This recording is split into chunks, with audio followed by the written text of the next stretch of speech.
Okay, thank you.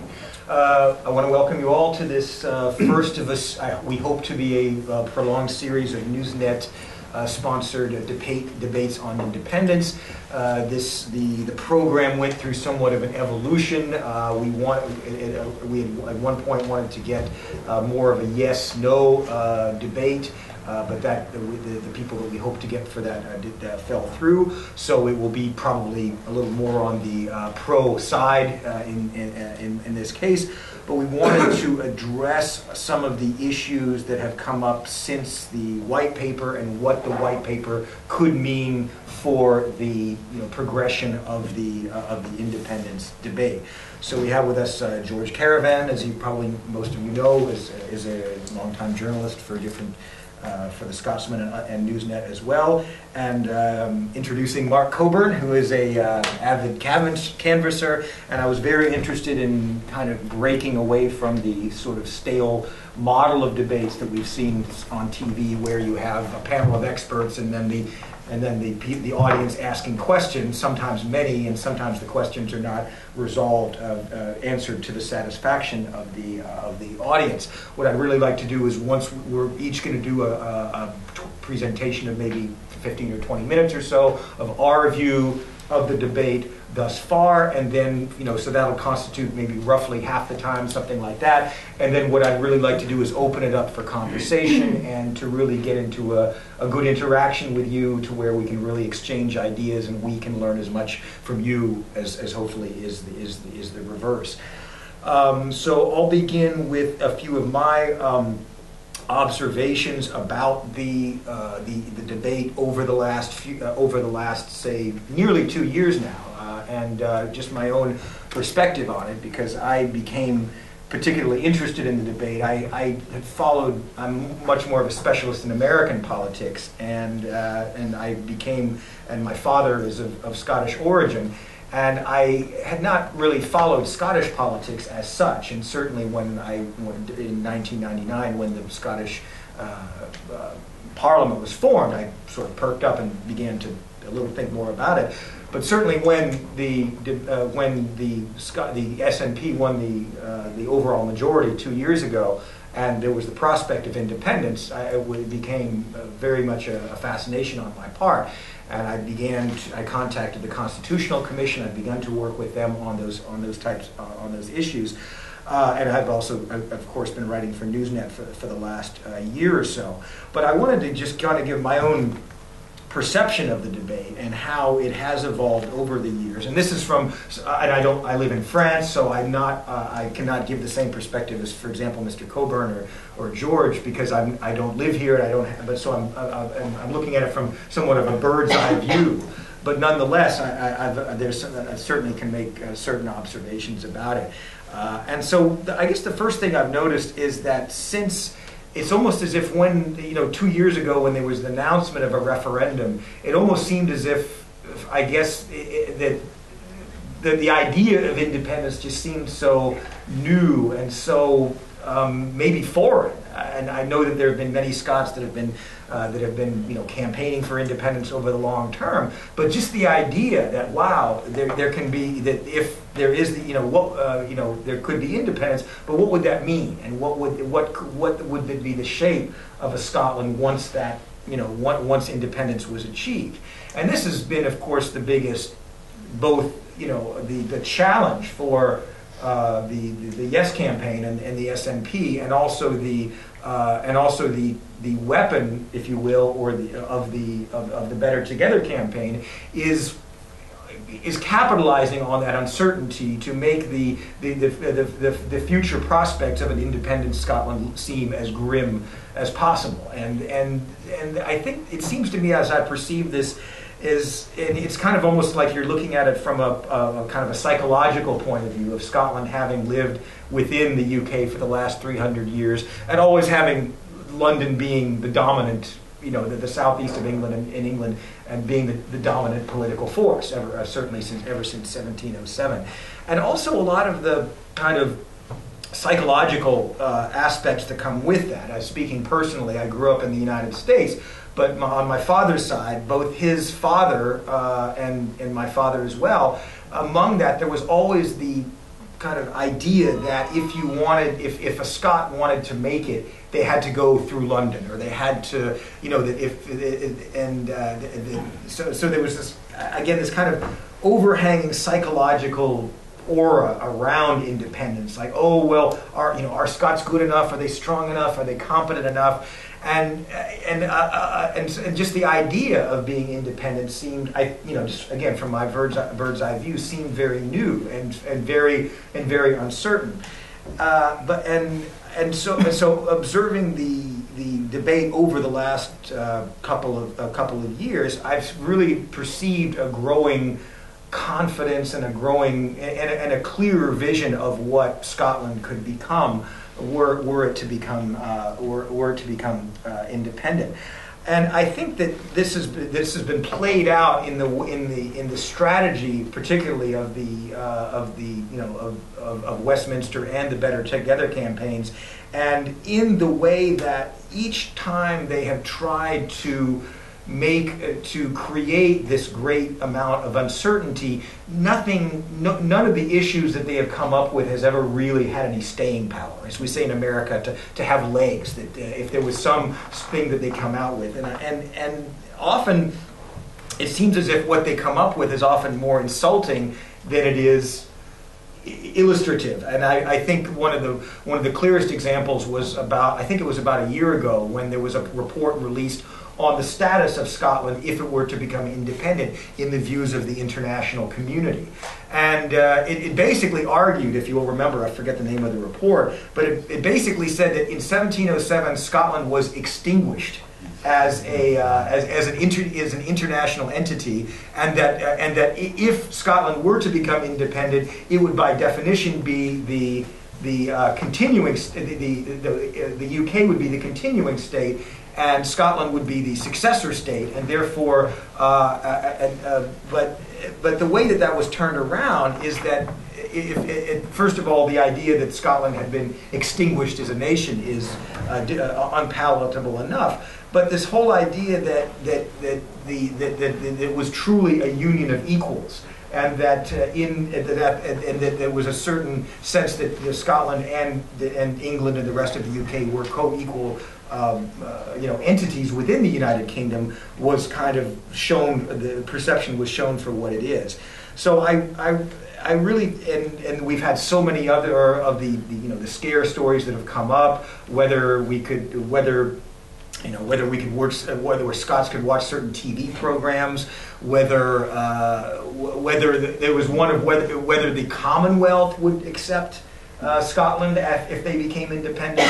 All of these questions that, when you think about it, really boil down to just whether or not what the reaction of Westminster is to and during the negotiations, but it's as if they're trying to create this huge cloud of uncertainty in between a yes vote and in between actual independence. That independence just isn't worth it. It's too uncertain. It's too complicated. You need the UK to protect you. You've heard this type of rhetoric. So since the white paper has come out, obviously it's only been about a week or so, but I really think that, in my own view, so many of these scare stories have been put to bed. But the two that certainly have the most potential to still cause problems are the issue of the European Union and the issue of the pound, and whether or not Scotland continue with the EU and whether or not they can continue with the pound, because so much of the blueprint, so much of what is in the white paper is contingent on that. If Scotland is ejected from the EU, what would happen? If they couldn't use the pound, would they have to join the euro? Would Scotland have to set up their own currency? All of these questions arise.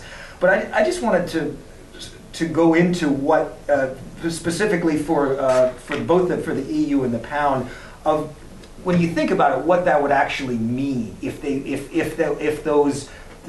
those threats were carried through on, and how utterly impracticable these threats ultimately are, and how I think that really if assuming Scotland does vote yes, that these issues will not pose a big problem in the end. And now, with regard to the EU, now this is arguably the most contentious issue, because I think most Scots, there's a general pro-union feel, a pro-EU feeling. I think that the sentiment is certainly very different than it is in the southeast of England, and generally the EU is not perceived as the bogeyman that it is in the southeast of England. So, and I think that many of the unionists are aware of that and have cultivated this uncertainty over the EU. Now, over the past year, we've seen so many, isolated statements by different EU politicians or different members, politicians saying, well, Scotland would have to reapply for membership. Now, under the treaties, we see that that of course countries do, if they want to join the EU, have to go through a long accession process. And whether or not Scotland would have to join the euro or have to do all these things have arisen as issues that have sought to dissuade them. But when it comes down to it, it's most of the people that have been cited in different news articles as saying, well, Scotland will have to reapply all of these things. First of all, the question is, well, are they really in a position to say that? Or are they in a position to enforce that? And generally speaking, they're not. Even Barroso, he's the head of the European Commission, but he can't do anything without the agreement of others. But you certainly, throughout Europe, speaking specifically of Spain and Catalonia, there's an interest in not setting that precedent. Whereas even if the UK was, if Scotland votes for independence, they wouldn't mind too much if Scotland, became an independent, a member within itself of the EU. Spain doesn't want to set that precedent. Italy doesn't want to set that precedent for other regions that may one day seek separation. So we see that within Europe itself, that with other member states. Now, it is true that the European Union is mostly the base of the construction is treaties between the member states. So the idea that if there's a new one, that they would have to get in line, if you will, to become a member, that would seem to make sense. But the difficulty is, how could they actually now? What does that mean exactly? For Scotland to no longer be a member of the EU, or for Scottish people to be deprived of EU citizenship. And because assuming Scotland votes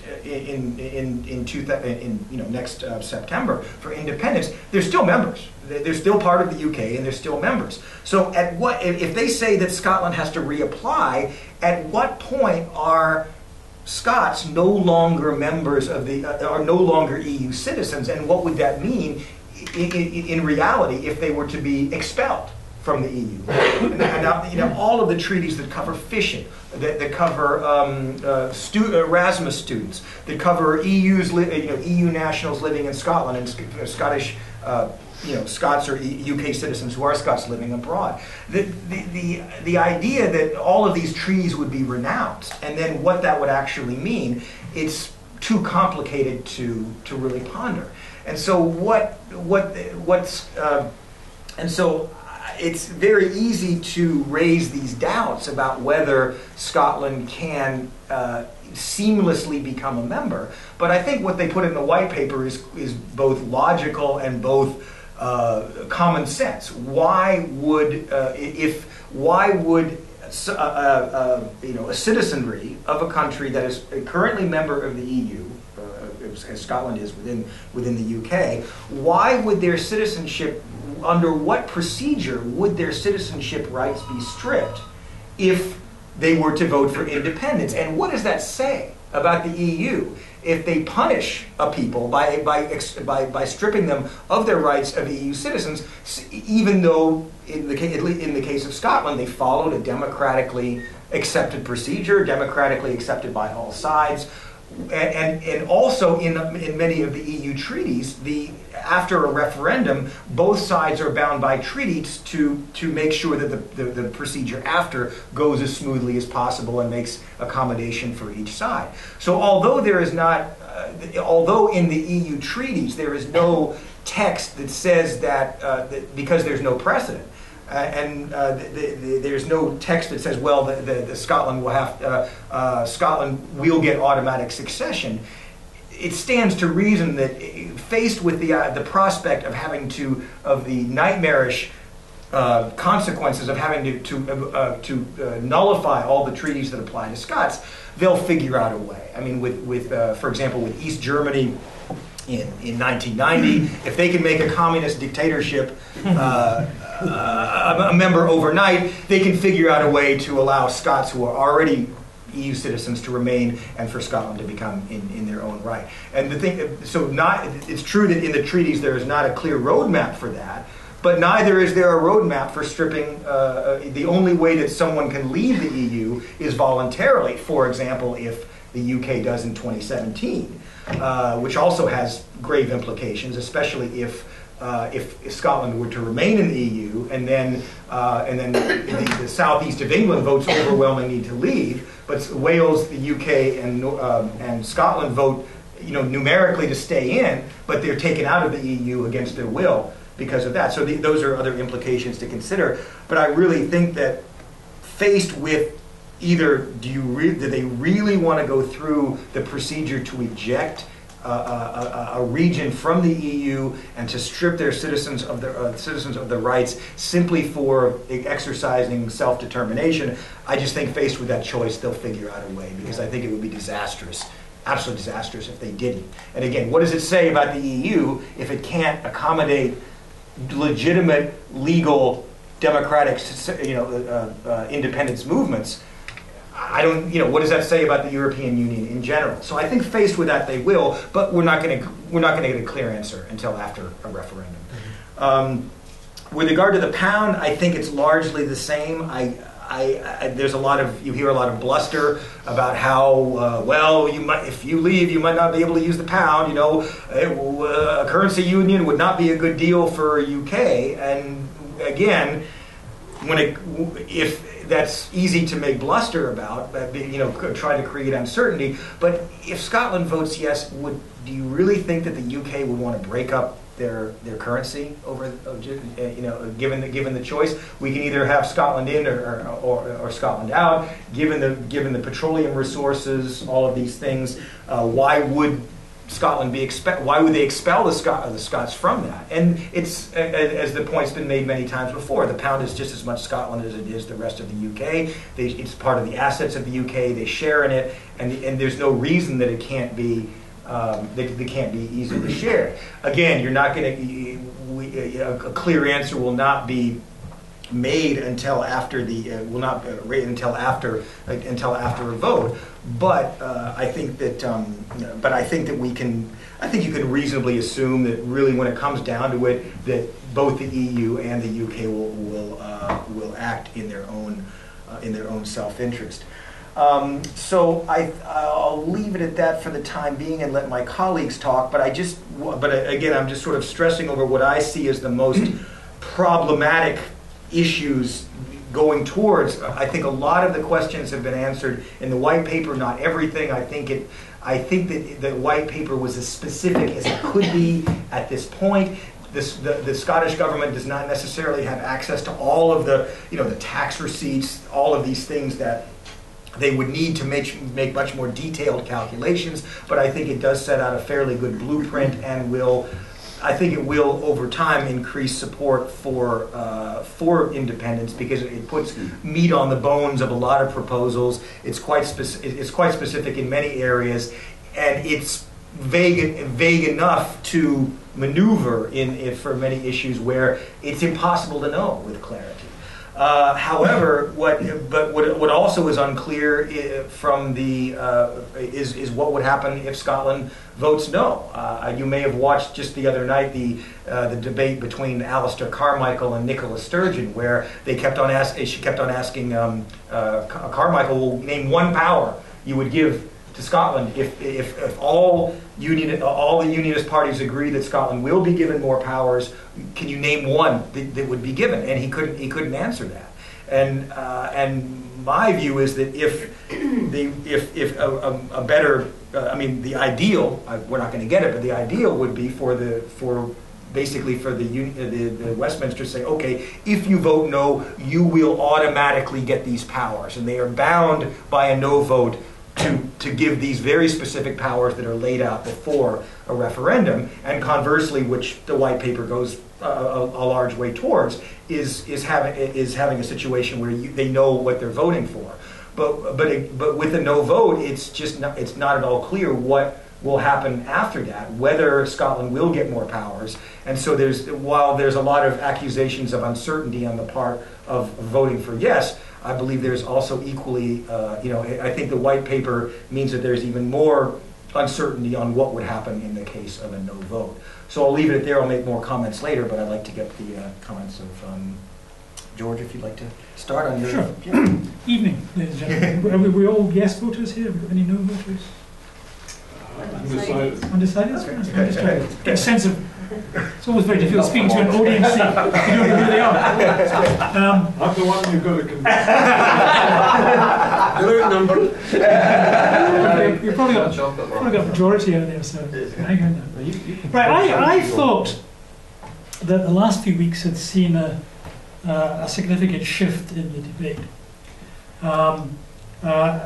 In particular, I thought the debate started to happen. I mean, I've been to a number of conferences recently, and the audiences have suddenly increased, and audience participation has suddenly increased, and the questions are more interesting. You can start to see people getting a bit more excited. Because it's been a long, long debate, and you talk to the press, they're getting weary. But I genuinely feel there's a kind of quickening. For instance, the other Saturday I was at the Radical Independence Conference in Glasgow, and there's over 1,000 people there, overwhelmingly young people. And Scotland's a left-wing country, and I've kicked around the left for a good 40 years, and the left in Scotland is factious, to say the least. It spends most of its time attacking itself.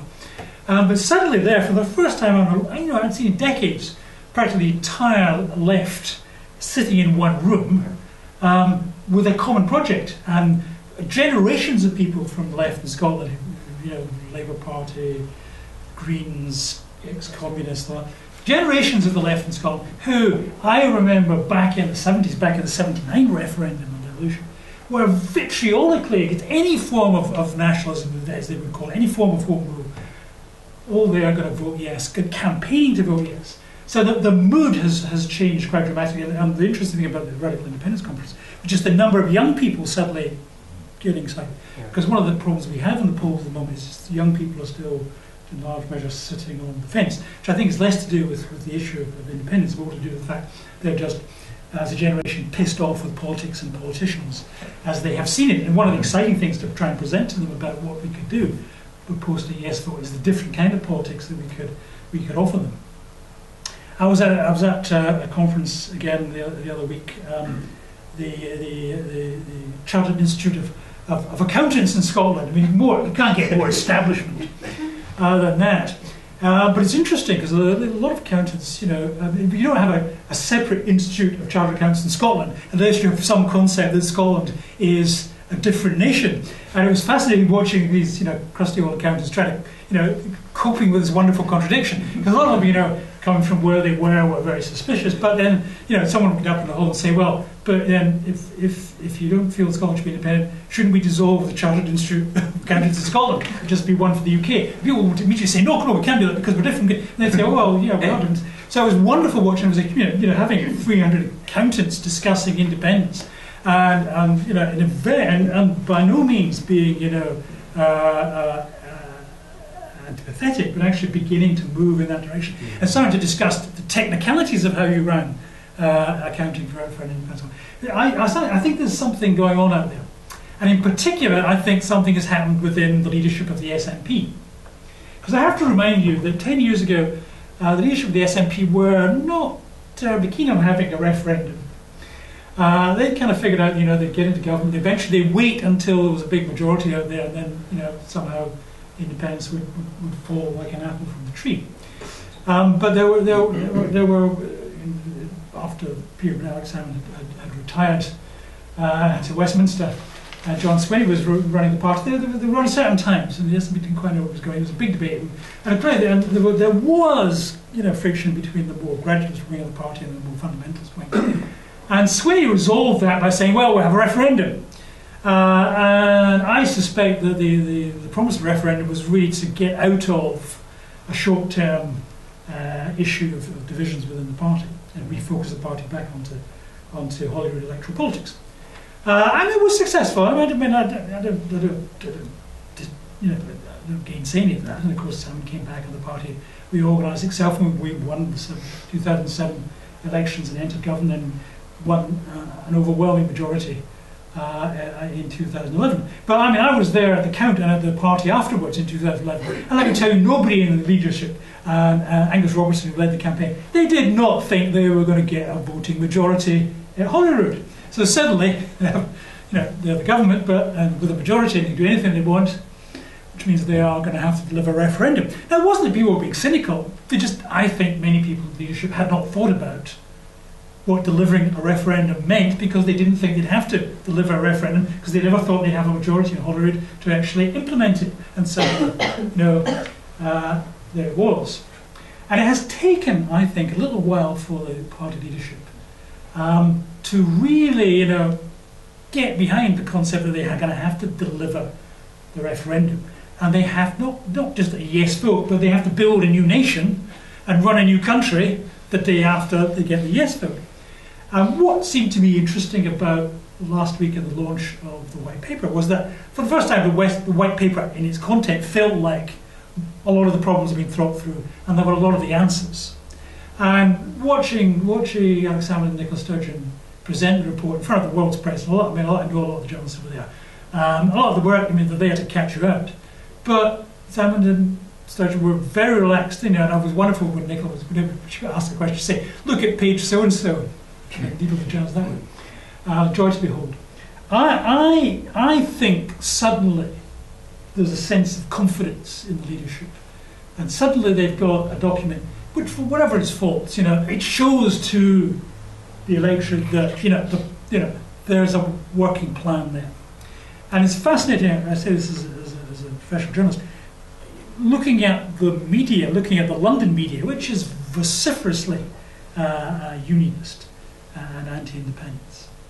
BBC. They were, we'll leave the BBC, they're slightly more complicated, but certainly the newspapers, London-based newspapers, they were wrong-footed, and if you follow whatever, they went, the Daily Mail does its usual fascist headlines and some comprehensive headlines. But if you look at the more, more thinking bits of the unionist London press, at the weekend, when they had a week to think about it and find the strongest arguments to say white paper was a lot of nonsense, they couldn't. It was a very pro forma kind of articles they had at the weekend. It is quite clear that the strategy of you haven't answered that question, you haven't answered that question. Why won't we be able to watch Doctor Who if you're independent? As the questions got more and more risible, I think we put a backstop to that. And so I think, therefore, the terms of the debate are going to be different once we get through the Christmas period. So more confident leadership. The terms of the debate, as in, you haven't answered that question, you haven't answered that question, we'll think of another one for you to answer. I think that's more difficult for the no camp to do. So I think we're shifting to a plus. The electorate is getting more galvanised, and you're getting more people involved in the active campaign on the ground. So where do we go next? I think the no campaign will continue to concentrate on the currency question. I think they still perceive that as being an issue that they can cause mischief on. And I was debating Alistair Darling the other week, and Alistair's still saying, tell us Plan B, because when Alistair says that, it's just theatre. The Plan B is we're going to use the pound. Why should we not? It makes sense for business. It's the simplest thing to do. And no reputable economist really thinks there's anything other than you can do. Another part on the SNP's acceptance of the sterling zone really comes from the fact that it's apparent that it causes the least difficulty for business at the moment. It causes the least difficulty for everybody. Everything's going to still be denominated in pounds the day after the yes vote. So there's nothing technically difficult about just maintaining a pound. And I think as the issues get hammered out, we've already seen today both Deutsche Bank, the key people at Deutsche Bank, and Citibank coming out and saying, well, what the hell are you talking about? Of course we go on using the pound. Anything else would be economically disastrous and confusing. And I think as the business community and the banking community responds, it will continue to wrong foot the no campaign. But I still think for the next few months the currency issue and, as you say, the EU issue will be maintained by the no camp as their fronts in the debate. But what I think the white paper did was to fundamentally shift the debate towards social issues, towards childcare, towards education, towards pensions, and come up with an answer for that. And if you read through the long, I mean, even I haven't managed to absorb 670 pages, but there are elements within the white paper which are new in terms of positive campaign, particularly when it comes to the issue of taxation. One of the last attempts by No Campaign and it's, you know, because the No Campaign has no other vision, as you said, for Scotland. So they just, you know, they think of another thing to confuse the issue by without really going into the detail. And a lot of the No Campaign had picked up the Institute of Fiscal Studies report a fortnight ago, which superficially seemed to say, well, Scotland, an independent Scotland, would have a budget gap which it would have to fill if it wanted to maintain high public spending, particularly because it will have an aging population. So where's that money come from? Actually, if you read the IFS report, which I did, it's a very interesting report. It's written in very simple terms, anyone can read and understand. If you read the IFS report, the start of it said both Scotland and the UK have a potential funding gap if you want to maintain high spending, high public spending on social services, because of an aging population. The best way to do that is to reform the tax system, and then fully half the IFS report is devoted to saying how you would reform the tax system in order to fund high public spending, saying how the UK within the UK system it is impossible to reform the tax system because there's so much self-interest and confusion and bureaucracy. And the only way you could reform a tax system would be if you're a new country, and Scotland is best placed, said the IFS report, for actually reforming a tax system so that it could reasonably seamlessly fund high public spending and grow the economy. And it's actually there's whole paragraphs devoted to this. And I mean, you know, I'm an old cynic, but it seems to me that was really a low point for people like Alistair Darling, who's normally quite a sane and sensible politician as they go in the Labour side, to have so perverted what the IFS report said. And it was interesting, as I mentioned, the Institute of Chartered Accountants in Scotland, their conference the other week, because they'd all read this and they knew what the IFS report was saying, and they were much more interested in getting on to how we do tax reform in an independent Scotland. And if you read the white paper, you know, there are bits of it I know that you know, you skip over, but there's a whole section on how we will use tax reform as suggested by IFS, which actually produces big savings, more revenue, and begins to solve some of the problem. And I think when we start to move on to that terrain and force the No Camp to actually answer some of the questions being brought up by the major economic and accounting bodies, then when we move on to the positive side of the campaign, as I think we now can, then the polls start to now. I think well, that's enough. Just a few final things.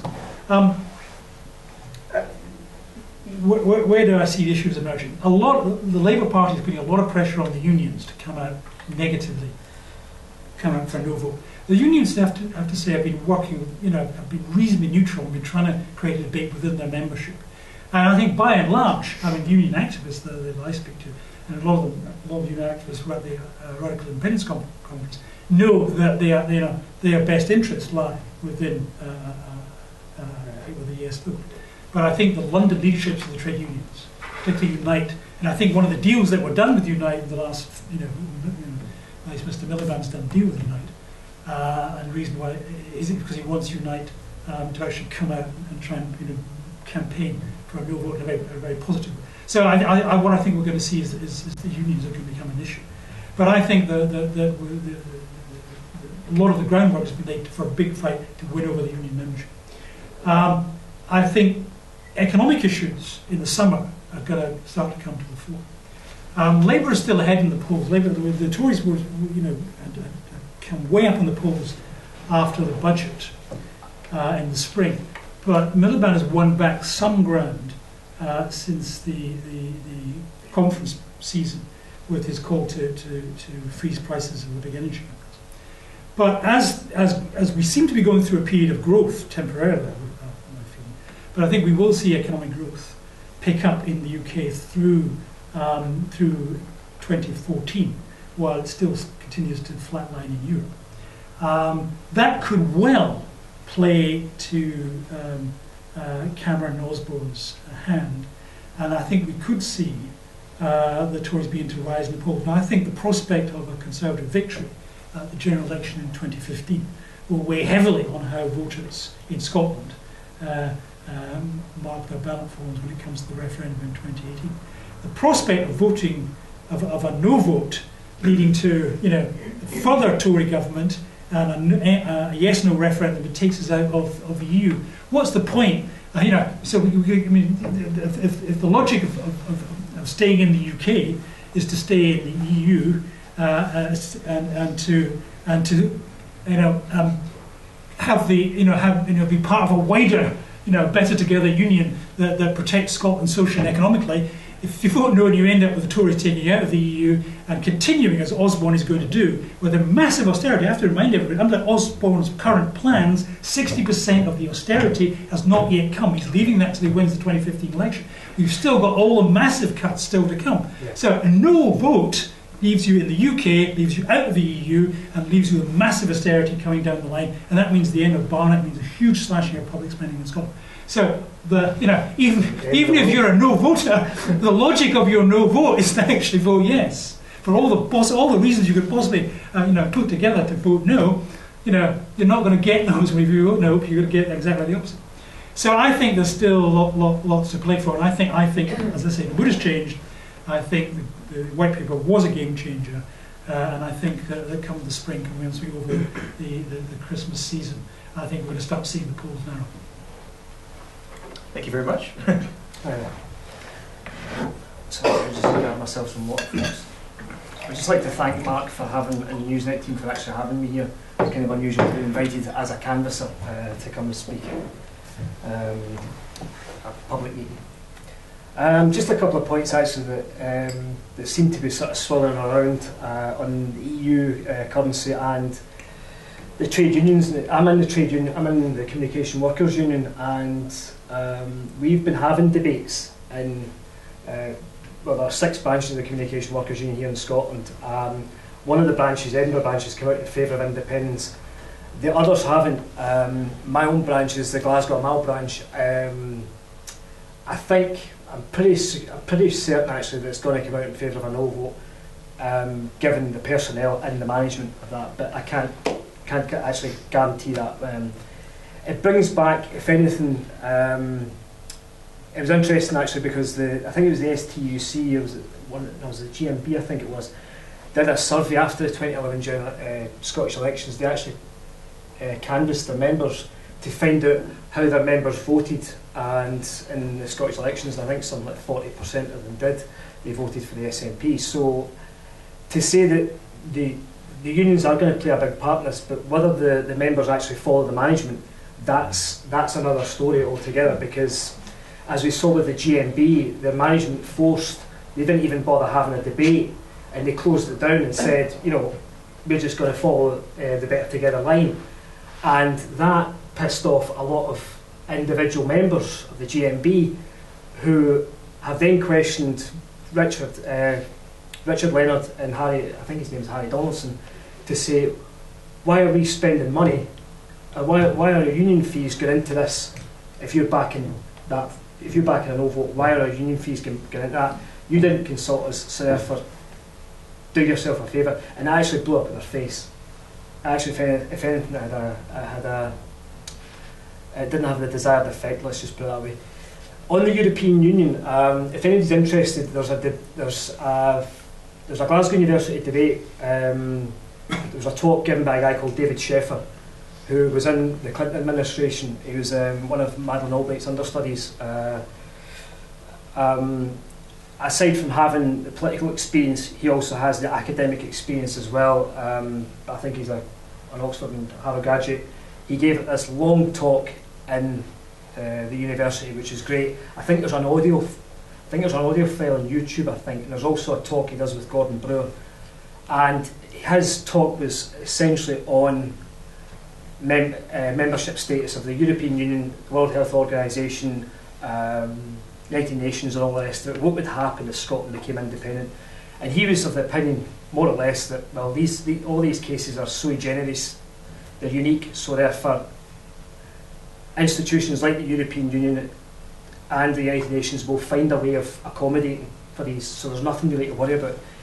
And the reason why I bring this up is because that's something which, when I was watching Question Time last week, there was a woman in the audience. I think it was just so pertinent. She said, "What is the point of us talking about the European Union and currency? This sort of thing goes over my head." And when I'm out in the doors canvassing, these issues that are getting brought up repeatedly don't seem to really resonate with people. Isn't it interesting that in the debates we've had over the last couple of, well, even if you take, for example, the debates that Nicola, if you look into the head-to-head clashes in Scotland tonight, where you've had Nicola Sturgeon and two secretaries of state and the deputy leader of the Labour Party in Scotland, she's wiped the floor with the three of them. But the thing about it is they are so focused, so narrow in their debate that they can only concentrate, again it goes back to what Mark was saying, on the European Union and the currency. We as canvassers on the yes side can talk about anything. We can go out there and we can talk about tribal, illegal wars, taxation. You've got a taxation system which is full of holes. You can say, well, you can have a different taxation system. You've got a welfare state that's taking a kicking. It was interesting enough, it was in the Daily Telegraph today that George Osborne, apparently this week, we're going to get that.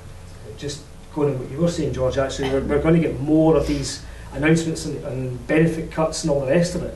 That, the kicking of the welfare state matters.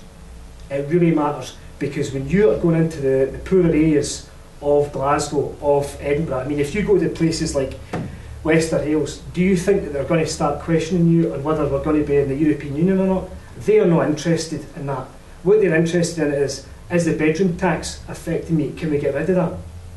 And I've actually had that at the doorsteps when I was canvassing at the bottom of Mary Hill. I canvassed an area of the Kelvin constituency of Glasgow, and it's a huge constituency. It covers basically from the Royal Infirmary right the way across to Annie's Land College, which incorporates essentially the city centre and the West End.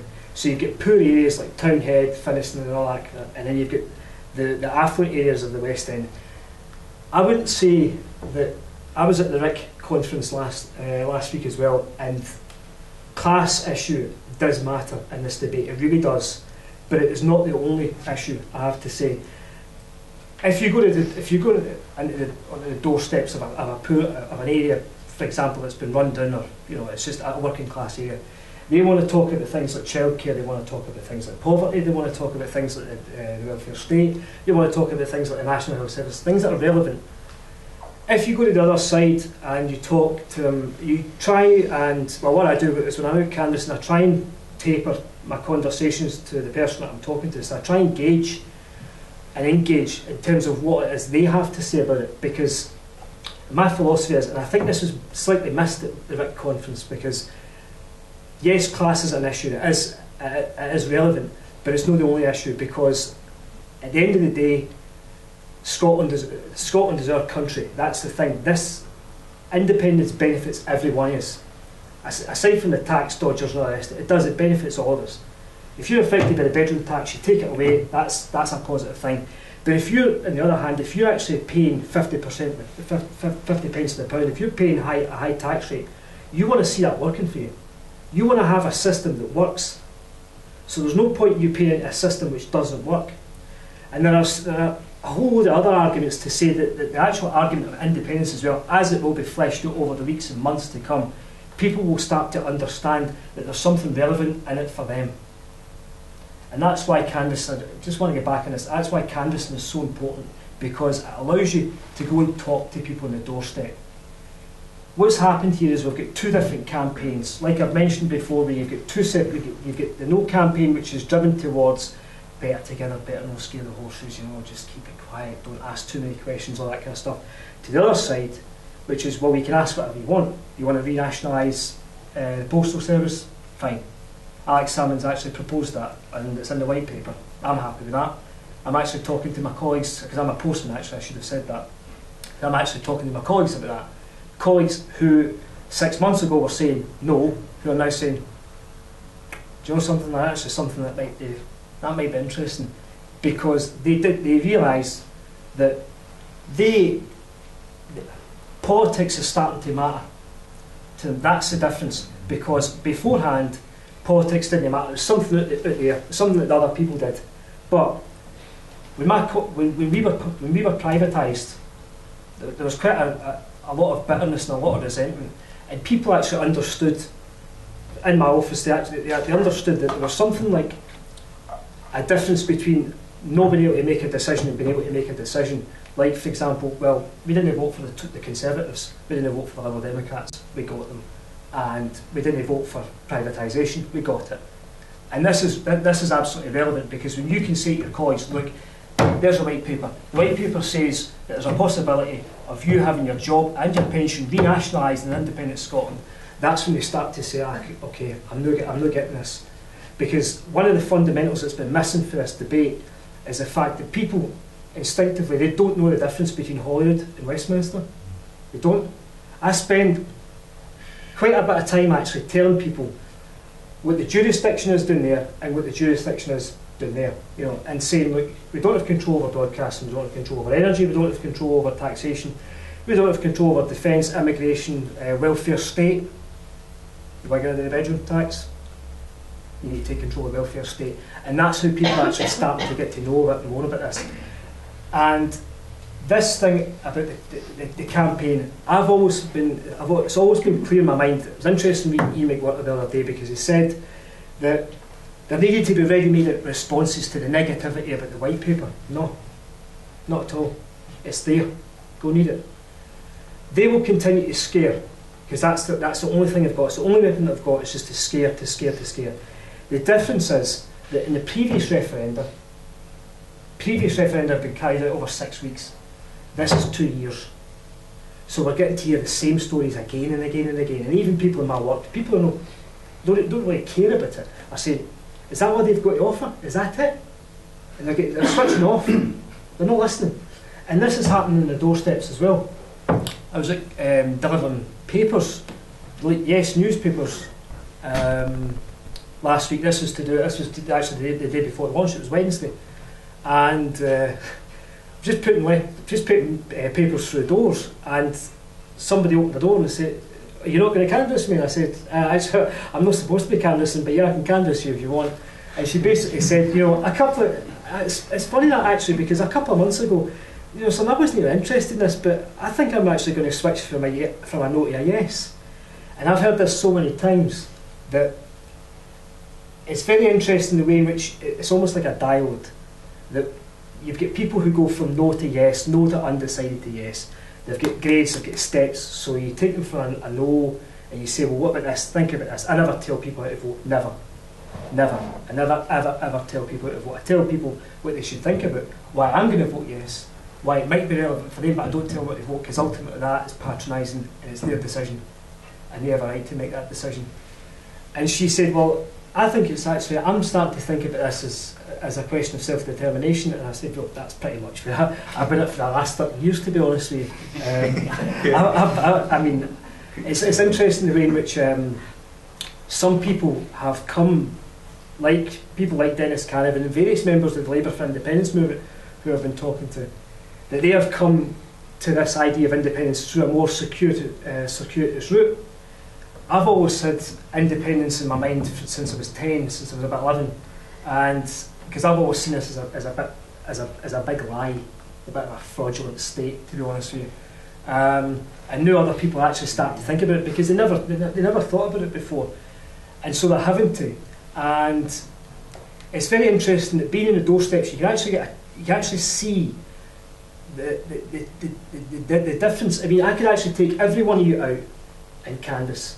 All of you could actually come out with me and canvass. We could canvass a block of flats up there, and you can see for yourself the difference.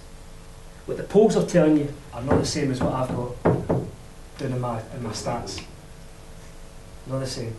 So John Curtis, I wish you were sitting here right now, because I'd be quite happy to actually say, right, come on, let's go and canvass, because he probably knows. The thing is, he's a smart man, he's a very smart man. I used to deliver his mail, believe it or not.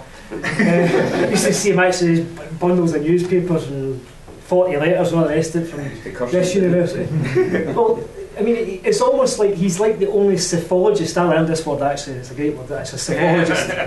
A psephologist, yeah, you know what it is. He's only the polling guru, effectively. He's the only psephologist in the entire universe, according to the BBC. But nevertheless, I mean, he's right in the sense that there are undecideds, because there are. What people want to know is the arse going to fall at this? That's what they're scared about. Is everyone going to fall apart? They just want to be reassured. They want you to turn around and say, no, it's going to be fine. Some people, most people. I've had one or two others who have actually just contradicted me. I was in Hindland, which is a more affluent area of the Kelvin constituency. And I had one guy who opened the door, and I said, Mark, I'm here in behalf of Yes Scotland. We're actually doing that canvass in the area. Just talking to people to see how they're going to vote in the referendum. I was trying to kind of open it quite just with a kind of very informal way of doing it. And he actually said, nah, I'm going to vote no. And I said, my next question is always, why? Why are you going to vote no? And he said, just because I'm going to vote no. I said, is there any particular reason? Is it financial or whatever? He said, yeah, it's finances and stuff like that.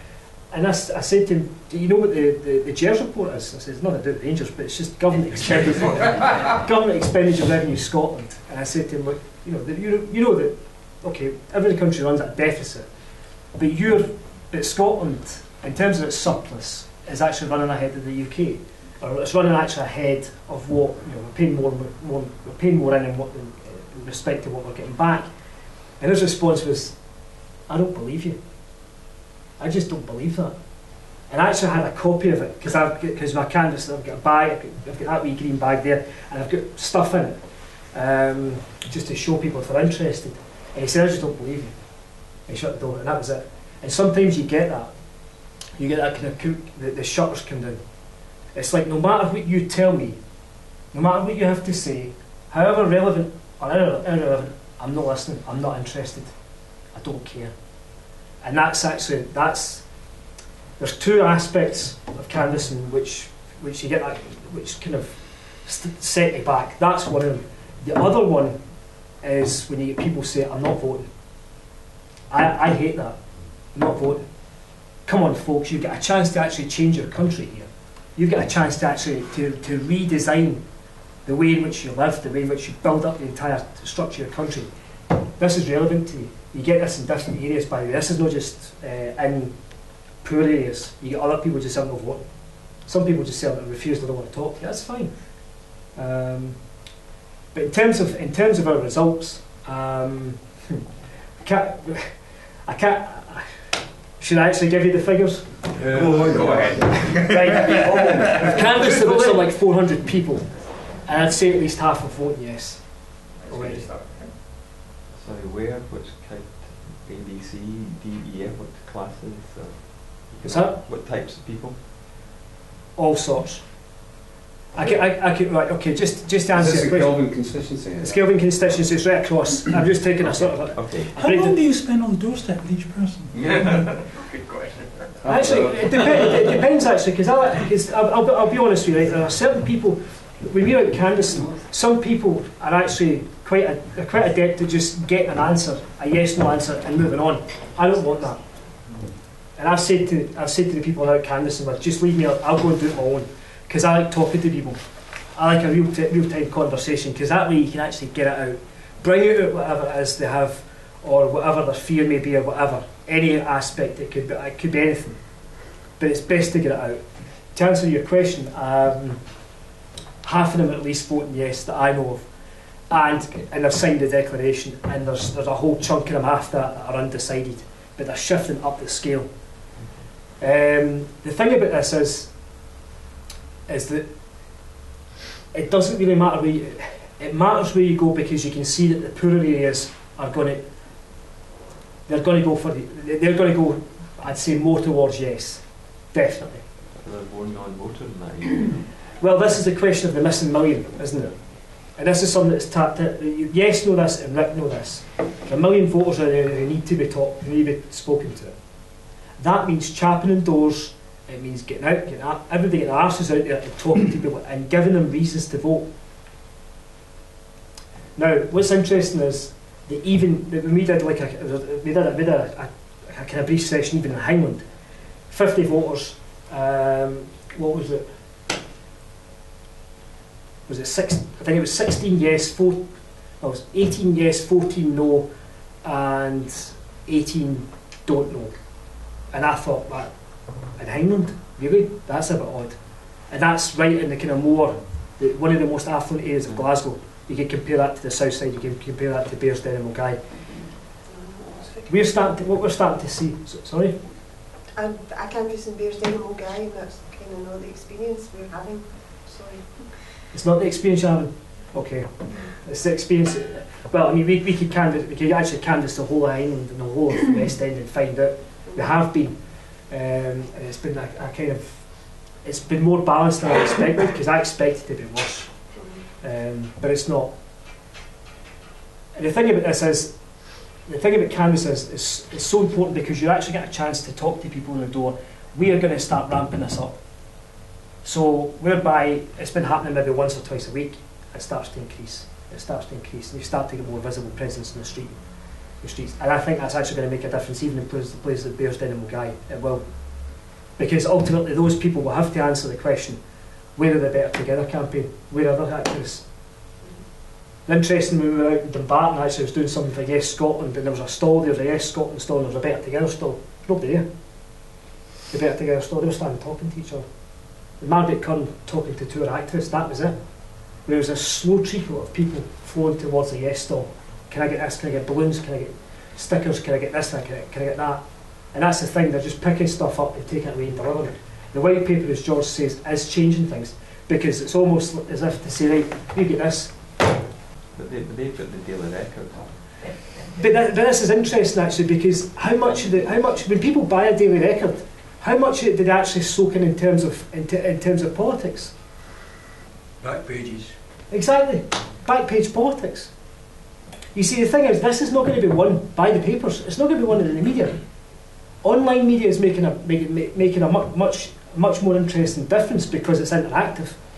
Because you can fire arguments back and forth. But this is why a lot of people are now getting on to things like Facebook pages, Twitter pages, and all that kind of stuff, because they want a bit of interaction. But the poor that's not voting, are they on the internet? Well, that's the thing. I mean, when there are some people you're just not going to get to vote. But what you try and do is when you're canvassing, you try and get people who don't vote. You actually, one of the things I've got in my bag is a registration form to say, do you want to register? I mean, there are some people who won't vote, but for different reasons. So some people who can't vote, asylum seekers or whatever. Some people who won't vote because they don't want their name in the electoral register. There's nothing you can do about that. It's ultimately up to them. Is there such thing as the enthusiastic no voter? I do say there probably is, but it's interesting the way in which I don't know. I mean, how do they go and sell their message, Mark? How do they really go and sell a positive message if it's not coming from the top down? I mean, we've got this kind of Labour unite with Labour kind of thing. What is it? And how many Labour activists actually have this? And besides, the Labour Party itself is starting to fragment inside. So who are they going to believe when you see people like Joanne Lamont and various others saying one thing, but they're siding with the Tories? Do you know what I mean? Mm-hmm. How much conviction does that give you when you're with a party that's siding with the Tories and you fundamentally oppose them on so many different levels? Sorry, I think the gentleman. There's two gentlemen. I'm interested to hear. Please, let's open it up for more questions. Sorry, I haven't spoken for too long. That's So the next Labour Party member post Iraq. In my previous life I was a union official with Fire Brigade Union for now in 25 years.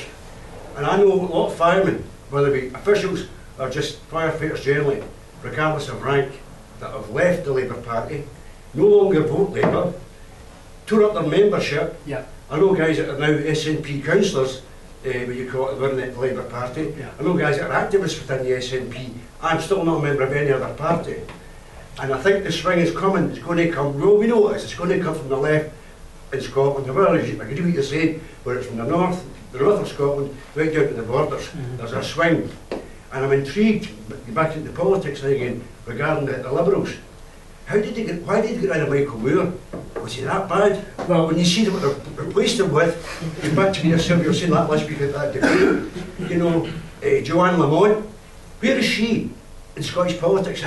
She's nowhere to be seen. It's interesting that Lib Dem voters tend to be the most pro-unionist, consciously pro-unionist, of any of the voting groups, because I mean, And yet they were Federalists. Exactly. That's what I just, they are indeed they got a home rule bill which makes Devil Max look like like the triviality twice nearly onto the statute.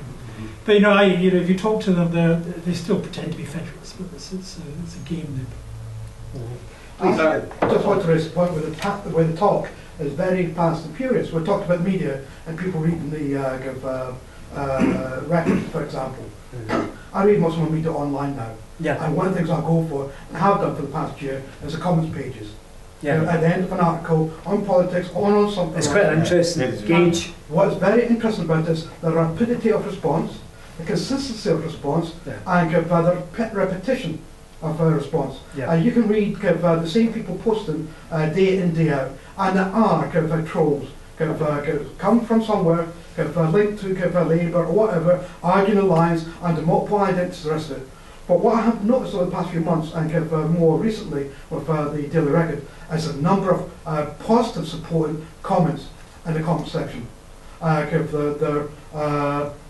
It's like plus 30 to minus 30 on a range of positive and negative ratings on these answers. Yeah. And the message comes consistently is that no statements are turgid, ad hominem, derisory, making small points, raising historical issues, and people just come back, no, that's wrong, that's wrong, that's wrong, that's wrong, that's wrong. And it's very, very encouraging. It is, absolutely. I was actually thinking of the Scotsman of all papers. But of course. It's quite interesting in which we've got one of our national newspapers. We used to have a broadsheet which has, to be quite honest with you, I really don't understand the position of this. Your sales are plummeting. Change your stance and you might find your readership going up. I was in the Scotsman last week and a little pop-up thing came on, would you like to comment on the site? And so I thought, well, what will I do? Because they've got slightly better recently, so I thought, I'll give some of it has. But hold on, I'll give them a 3. Like, I gave them a 3 out of 10. And then the box popped up and said, we noticed you've given a low score, could you please explain why? And then I said, lack of balance in the referendum. I said, you've improved slightly recently, but you've got to do a lot more. This actually goes right to the heart of something. I mean, I was, just to explain, actually, I was in the SNP. I stood as a council candidate in the Hillhead area in Glasgow. I'm not in it anymore. It was choice. Matewood decision did that for me. I was in the SNP for a very short time, and just after the election, I had this it was with a couple of mates one night, and we were just talking. This was just after the 2011 election, and we were talking about what powers would we like to repatriate. What do you want to get back? Taxation, all the rest of it. And I said broadcasting, and that was the last one. It was like, you're not going to get that.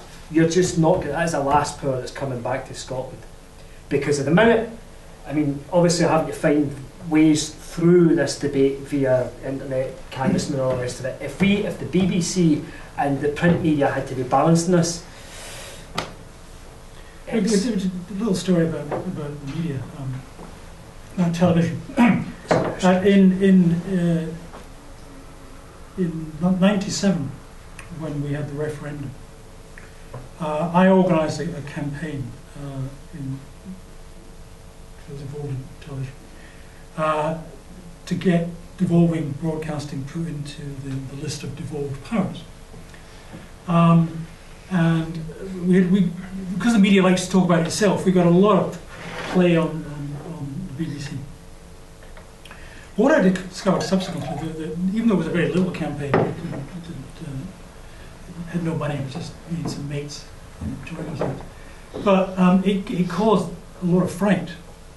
And Dewar did a deal with Gus MacDonald at STV, and they worked very hard in Parliament to stop broadcasting going onto a list of devolved powers.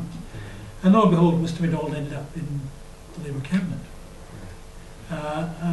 So you must never think, just because you're paranoid doesn't mean to say they don't have to. I mean, and it's quite clear at that point that Gus MacDonald in STV was operating very much hand in glove with the then Labour government. John Blythkin. And which was, against all the ITV rules of independence. So it does happen. I'm relaxed about it.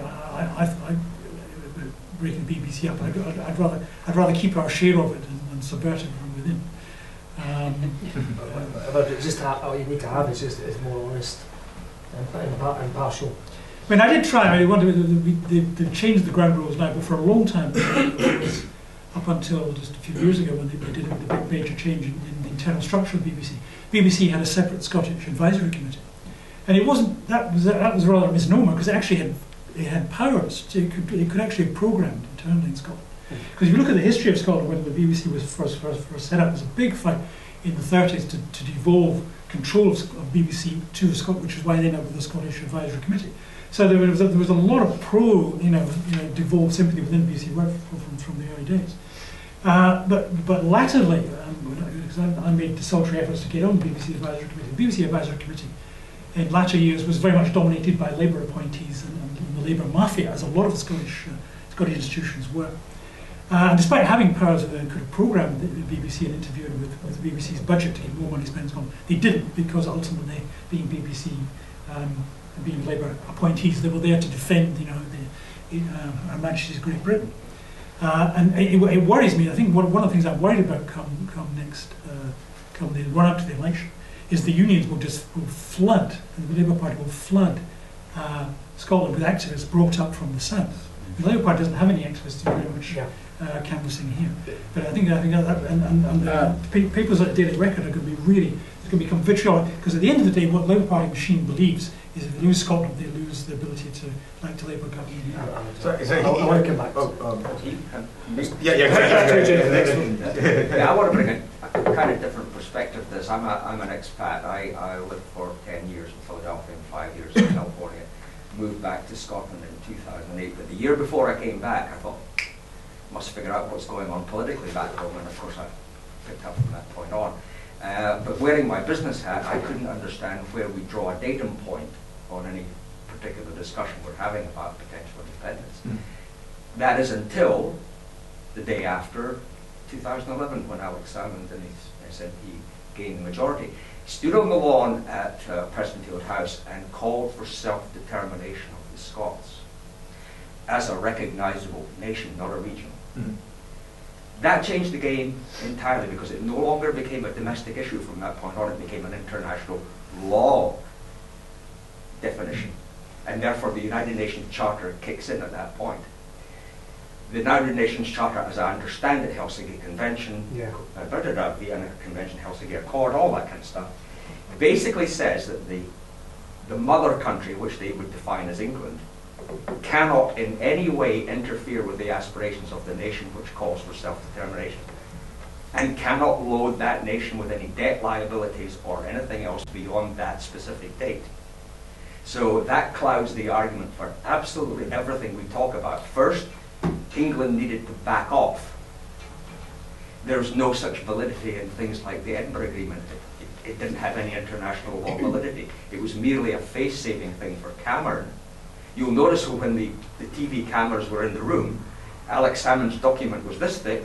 Cameron had nothing, because he had nothing. He was only in Edinburgh to save his face, because then he could create an argument and pressure if the international community weren't going to step in. The international community have not stepped in. And as debates go on in the future, and since that time, about how we can control the elections, and we play space in the Electoral Commission. The Electoral Commission didn't do anything about the Glenrothes by-election, which was flooded by postal votes, and then all the votes suddenly disappeared. They cannot be trusted. So therefore, we need to go to outside bodies like the OSCE through the Council of Europe to get an international, well-respected body that monitors elections all around the world to oversee the electoral commission. And if they don't have any problem with them, I don't. But that's the datum point that I was looking for, May 9th, 2011. From that point on, everything else changes because we cannot then view it as a domestic thing. And that's why when the EU issue comes in, the pound comes in, all the scaremongering, it is completely banned by the United Nations, and nobody is calling the United Nations to oversee it. Why? Why? And that would then mean that there's also an office in the OSCE, I think based in Warsaw, of all places, which would monitor the BBC for bias, and the MSN, the mainstream media, and would clamp down on it and say, no, you can't do this. But that's not happening because the Scottish government have to request it, and the Scottish government have not requested it. Why? Because I think, to be honest with you, I think if you're asking, I can understand why you've said that, and I agree with it. But at the same time, if you go and ask these people, it will seem as if you are going asking for external help. There's nothing wrong with that. No, there's nothing wrong with it, but is it a case of, if the BBC or if the newspapers or the British government, I mean, we can see what's happening, and folk get turned off by that. Yeah, but it's internalised. It's not getting out to the wider world in the way that it would do had our media been more balanced. If our media was balanced, nothing would ever happen. But our media is not balanced. Of course it's not balanced. It's vitriolically against the Scottish government. But I mean, the Blair and Brown, what did they do when the Parliament was open? Right, okay, just to answer your question, back in 2011, a couple of months before actually, the polls and the media and everybody else were saying SNP are going to win this. Of course there were 11 points or 15 points. And what happened? Yeah. So are the electorate that stupid, or are the electorate just playing the long game? They're just going to make up their own minds? But you mentioned Curtis. I mean, where does that guy do his polls? I know an awful lot of people. I have never met anyone who's ever been polled, and they don't know anybody either. And if you ask 7 people, you've covered the whole population and the poll. And he's never been asked. The only poll that's got any credibility, as far as I'm concerned, is panel based. Yeah, well, yeah, and it's only what 9 points adrift. Yeah. Can I just answer your original point? The United Nations protocols that you mentioned were written with reference to colonial situations. So there is an issue whether we could apply them to Scotland or not. But what I think has happened is that the SNP's traditional position has always been that Scotland is part of a union and we're dissolving the union.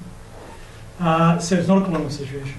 And the SNP has continued to defend that line because if it can be accepted that it's the dissolution of the United Kingdom into two parts and not Scotland separating, then you avoid England becoming the successor state. With all the I think in the end, we won't get away with being able to argue that it's an existing state breaking up. I think international bodies will more than likely, because of self-interest, designate our UK England as the ongoing successor state. But it depends on the institution too. I agree. Yeah, so I still think it's worth arguing that and not going down the colonial route. And it's interesting looking at what happened when some of the East European countries, particularly the Baltic states, broke away. The Baltic states argued that they were not new countries, but they were existing countries that had been part of the Soviet Union forcibly, as it was. But they were taking back sovereignty that had existed in 1939, and therefore they wanted to recover the positions they had in the treaty obligations that they had signed up to before 1939. And though it was fudged, a number of international bodies decided just to accept that. It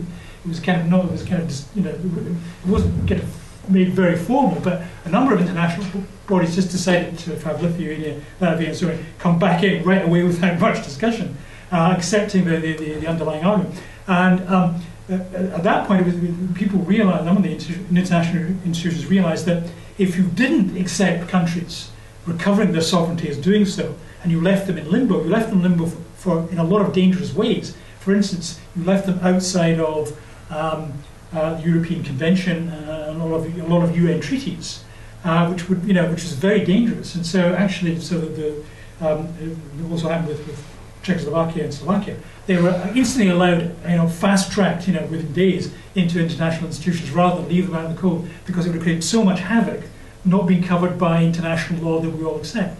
So I suspect actually that Scotland will, when it comes to it, will be fast-tracked into most international institutions. They'll have to be. With regard to EU, you're going to have to work out, what Scotland's voting rights are, what's it going to have to pay into. But it's not going to be. The budget. It can be done. Reasonably quick. Because I think that the reality is that's what will happen. Good. Yes. Sorry. Yeah, I see one problem with that's not my question, but I see one problem with appealing to the UN or the OCDE or the Supreme Court people. Who is going to report about what they say? The same media and the same bullshit MPs from the Unionist Party.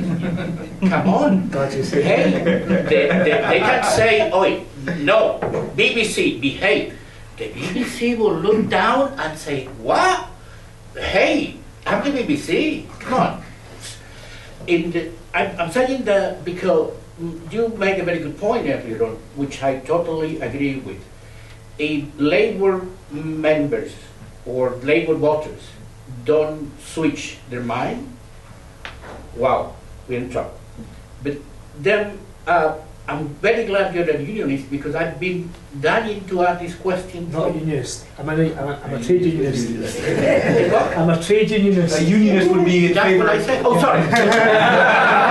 I'm voting yes. Just for the record. It's a unionist, because it's very funny when you mentioned the fireman brigade or the fire people brigade, trade union. The thing is that I once spoke with one of them to express my surprise. How can they be so pro-independent? The answer was very simple. We fire people got a lot of time in our hand to shut. What takes me to the union members who don't shut ever, among themselves, I mean. Yeah. In my opinion, they look like a bunch of masochists. They are putting money in a central pot that theoretically is to help them in case of need, if they need to go and protest and stop working. Yeah. And that money gets sent to the same old. Yeah. And beside, when the brass earn six-figure salaries and over, and in many cases much over, when are they going to do something about that? I see a kind of, it's very interesting because I see a kind of parallel between the members of a union and the management, and the members or the voters of the Labour Party and their bosses. I see a parallel there.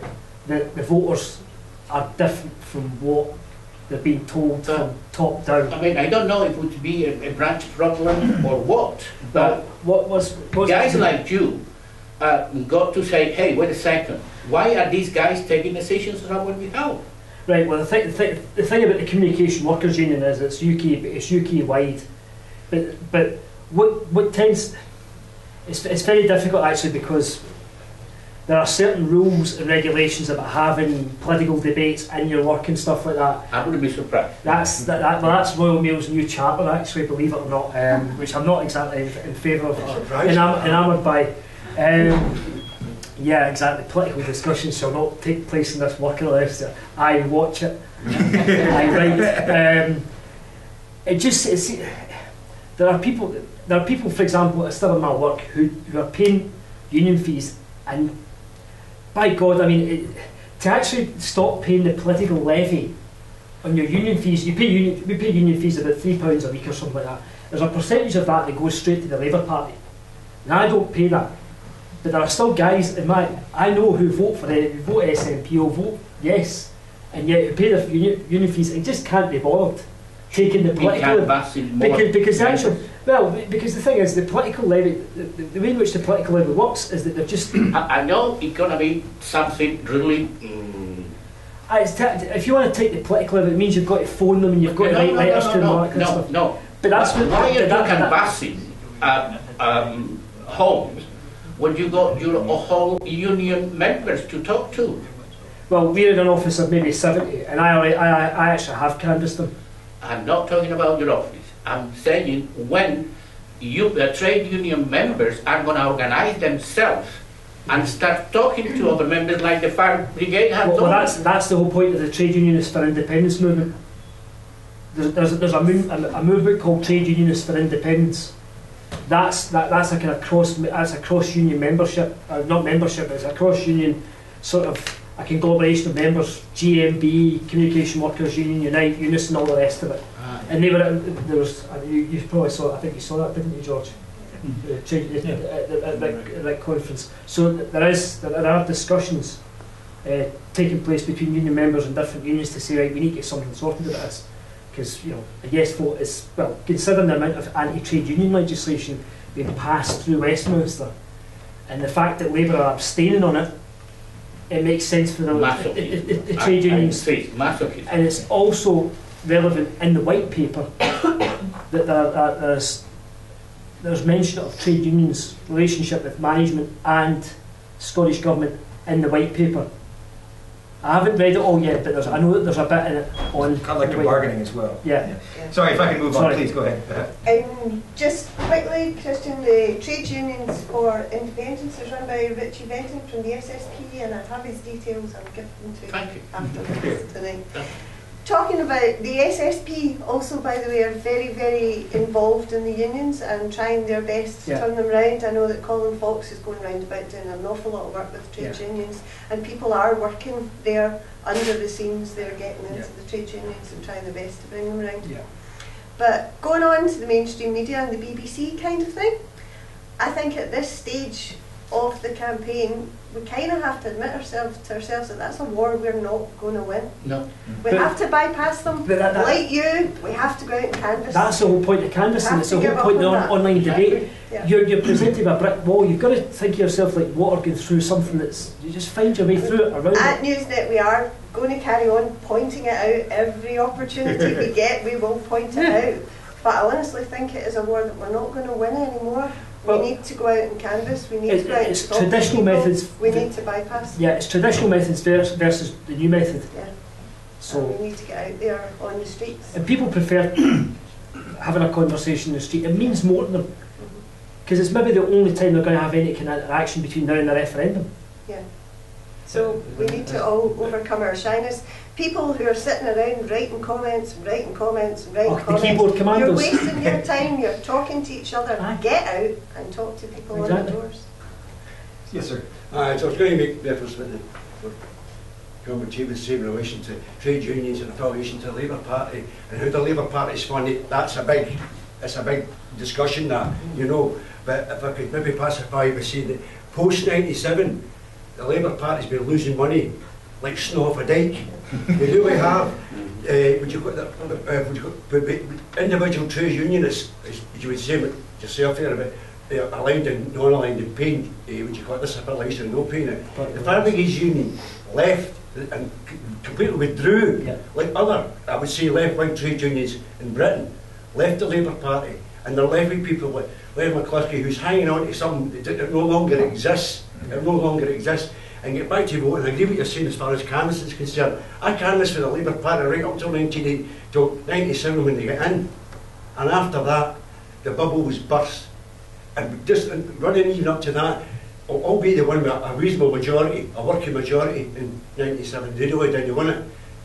But the apathy was there. It was set in at that point in time, and they've been dying since. And to go back to what I came in earlier on in relation to Joanne Lamont, the worst leader the Labour Party of Scotland's ever had, and I'm saying I've been out the Labour Party for more years than I can't remember now, but if you look back, right back to Donald Dewar's days, right, he's the first best minister we had.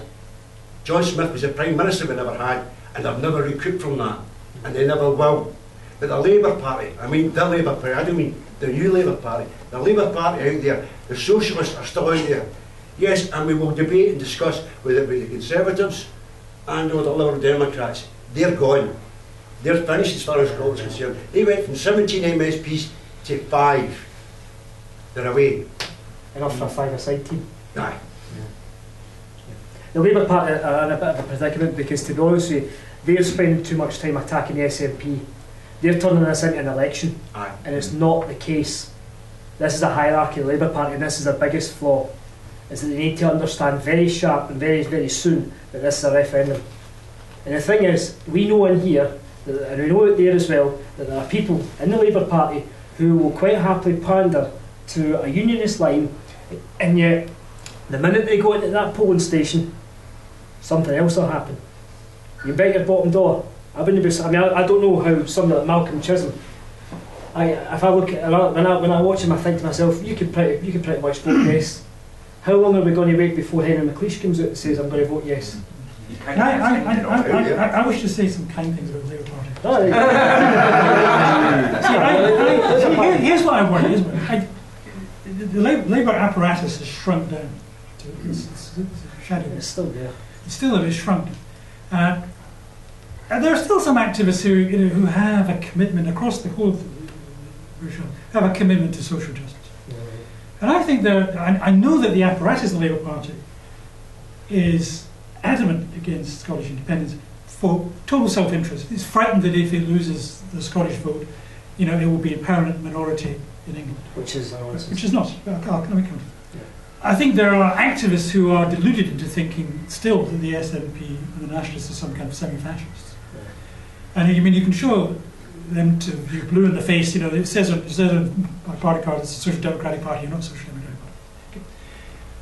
I think what we have to try and say to the activists in the Labour Party, particularly in England, listen, your best hope of social justice is a Scotland that shows that we can change society, can change the economy for the better. Because if you don't have an example, all that's going to happen is UKIP. UKIP is scooping up working class votes in England, just as the National Front is doing in France. And so what the Labour Party has lost the plot, as we know, for instance, in the mid-90s. It doesn't have a programme, a positive programme to implement. It's still got platonic kind of relationship with social justice. It doesn't know what the heck to do.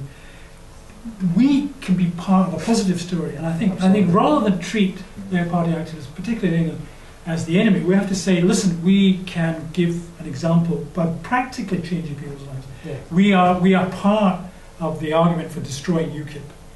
And we have to say to Labour Party activists, if you vote no and you maroon us in a continuing United Kingdom, it's not going to get better. We're going to have austerity. We're going to have the best.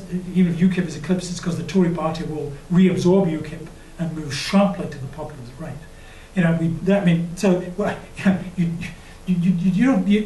Labour Party will be destroyed because it will lose what's left of its base in the north of England to UKIP, just as the Communist Party in France has lost a lot of its base to the right-wing National Front.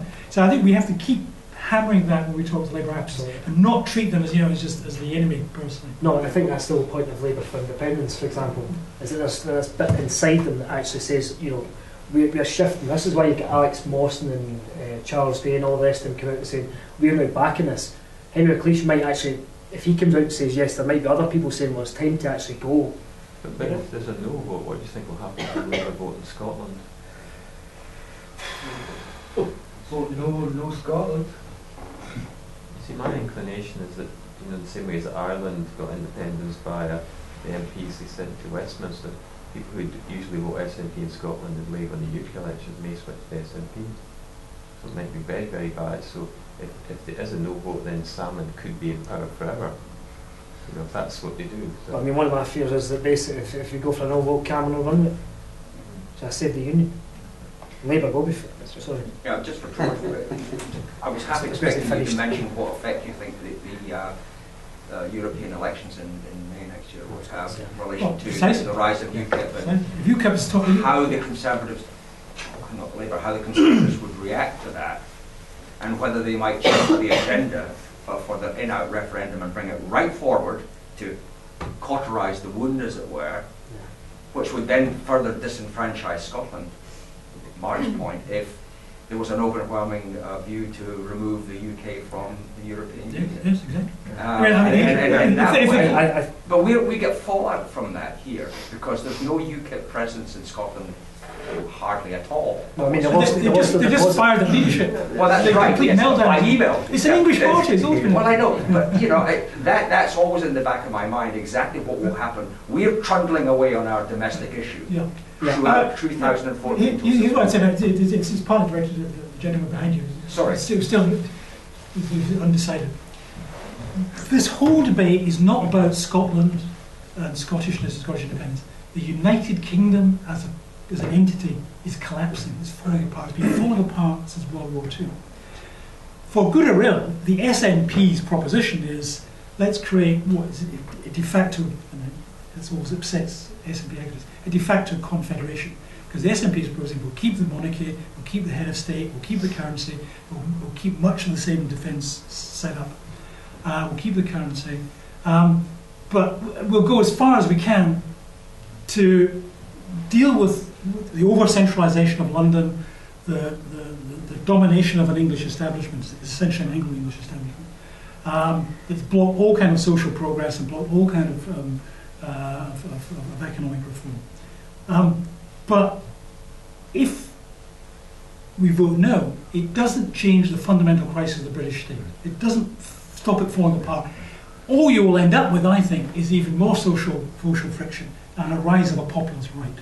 Never mind the fact that once this kind of mini economic growth next year is overwhelmed by the rest of Osborne's austerity programme, I think it's going to go to pot. I think that it makes great sense to create a new Scotland, a democratic Scotland, a Scotland that can implement positive social justice as a beacon to what we can do in the UK. I think that's better for UK relationships with the nations right across the British Isles than doing nothing. A no vote doesn't solve anything. In fact, just leaves the UK crisis to fester, and it leaves Scotland trapped in an increasingly bitter situation. Because Barnett will go, and what they'll say is, right, after 2016 we get to set income taxes anyway, they'll just say, we're taking Barnett away, if you want to spend more money on social welfare programs, raise your own taxes. Yeah. The referendum is a chance to change things better across the UK. If it's a no vote, it simply puts us into a situation of 10, 15, 20 years, I think, where social relationships and political crisis is going to be worse. George, do you have any idea how much is the Chancellor planning to reduce the Scottish budget? Because it goes down from 33 to 30, and if that's only 40%, 60% will mean 24 billion. Wow. Yes, sir. Yeah, I think it's interesting what's happening in the public debates. I'm guessing some problems getting somebody from the no side to be here tonight. It was interesting, I think, that Douglas Alexander pulled out of a gig at Dundee University last week, claiming parliamentary business on a Friday. I used to be a civil servant.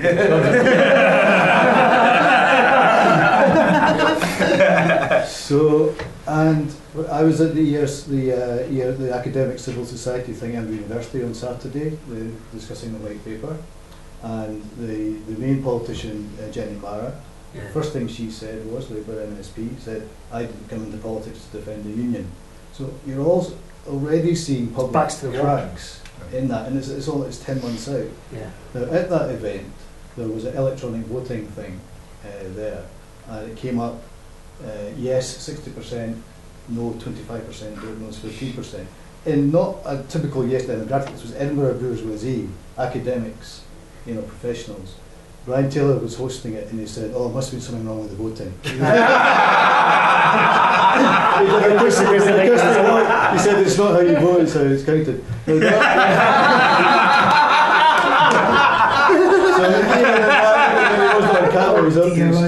But the other thing you asked is, are there enthusiastic no supporters there? Now, I was at this table. We were all discussing after the professors gave us their words of wisdom, and this young chap was starting to butt in with these kind of arguments and figures that we're very familiar with in the press. And we all got given name badges when we went into this event. he's very well organised and whatever. He didn't have a name badge on. So after he said his fourth thing, that sounded very familiar, I said to him, by the way, what's your name?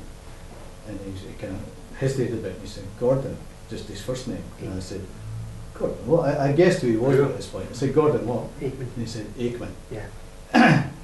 And he said, well, I suppose I should say I'm a paid official, or better together. I said, paid official, he's a director of research, and he's been, you know, I almost said to the table, and he's been pretending he's been a neutral academic for the last 20 minutes. So even the professionals aren't enthusiastic, and this wasn't something that he would have thought going to it would have been predominantly no. Now, one final thing, just for Newsnet, the comments that are being said by Deutsche Bank and all these about the currency, why don't Newsnet interview somebody in the city of London, some money market expert, and just say, listen, this isn't going to happen, there's going to be a run in the pound or whatever, you know, let's get some interview with somebody in the city, just putting this to bed. Just to know. Yes, sir. And then, then you. George, can I pick you up on one point? You did say that you believe that the UK is falling apart. Okay. I'd actually agree with you very strongly, but then you came back and said that we should do things to show an example to the UK. Well, the UK is falling apart because we're moving towards a post-national situation with cities like London, which are now becoming autonomous city-states in themselves. And that is the big worry, as there won't be any UK, there will just be the regions living off the drippings from the crust of the table of these national city-states. And really, I don't think that we should be thinking that what we can do, be an example of the UK, we have to be self-preservationists and fight for this independence very, very strongly. And if that does mean attacking the Labour Party, then that's part of the bargain. Yes, sir. Yeah. I am undecided, but I do have various vested interests. One is that I'm an economist, and I am naturally drawn to the debate about the currency and the fiscal position, membership of the EU, whether in the Eurozone, etc. And I think the panel has made it quite clear this is going to come back again and again in the next 6 months, 9 months by the No campaign, because they see it as the Achilles heel of the SNP's position. However, I agree with what the panel has said tonight. I think in reality, when we get to a situation where Scotland is negotiating after a referendum vote in favour, that it will just be smoothed over membership of the EU on the same terms, currency, etc. I'm sure there'll be practical solutions to all of these positions that will be pushed in the next 9 months as being major uncertainties for the Yes campaign. Another vested interest I have is that, although I'm undecided now, I was the architect of the SNP's economic strategy in the 1970s. I was on the Economic Policy Committee, which had economic strategy approved at a conference in the Usher Hall in 1978.